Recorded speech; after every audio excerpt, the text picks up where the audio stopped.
Hi, I'm Tom Lydon in San Diego at the Schwab IMPACT conference here with Noel Archard, who's the global head of SPDR Product at State Street ETFs. Great seeing you, Noel. Thanks, Tom. Good to see you again. Yeah, there's a lot going on in the ETF space. The flows have just been crazy this year. An incredible amount in the fixed income area. Let's talk about that. Yeah, I think if we keep on the trend, it'll be the best year ever for fixed income. We definitely saw this big uptick start last year. And really, I think there's a couple of pieces driving this. One is just the economic environment and the way that people are letting fixed income work in their portfolios. But a part of it is that there's a lot more choice today, and investors can actually dial their portfolios in with fixed income the way that they do and have been doing with equity in the ETF space. So keep your basic allocation, but based on what you think is happening sort of to the yield curve, you might be lengthening or shortening your duration. So really, really lots of choices to play with. So it seemed like early on in the ETF world, it seemed to be totally focused on equities. And just recently, fixed income's been catching up. Why is that, would you say?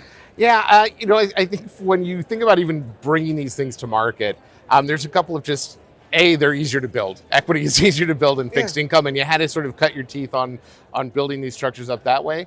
In some ways, equities are also easier to sell. A lot of us sort of have an equity background. Fewer of us have a fixed income background. So I think it was go to a place that you knew and were familiar with, that was deeply liquid, very transparent. You could see what's going on. The fixed income markets have continued to develop, continue to open up, and been more approachable. As that's happened, it's been easier to build the products, explain the products. State Street has taken a two-pronged approach. You've got index-based fixed income strategies and some active strategies. Is it all about choice? It's absolutely about choice. So the ETF is this great delivery vehicle, and there's going to be even more developments we know in the next few months in the active space, probably with more opportunities to build products there.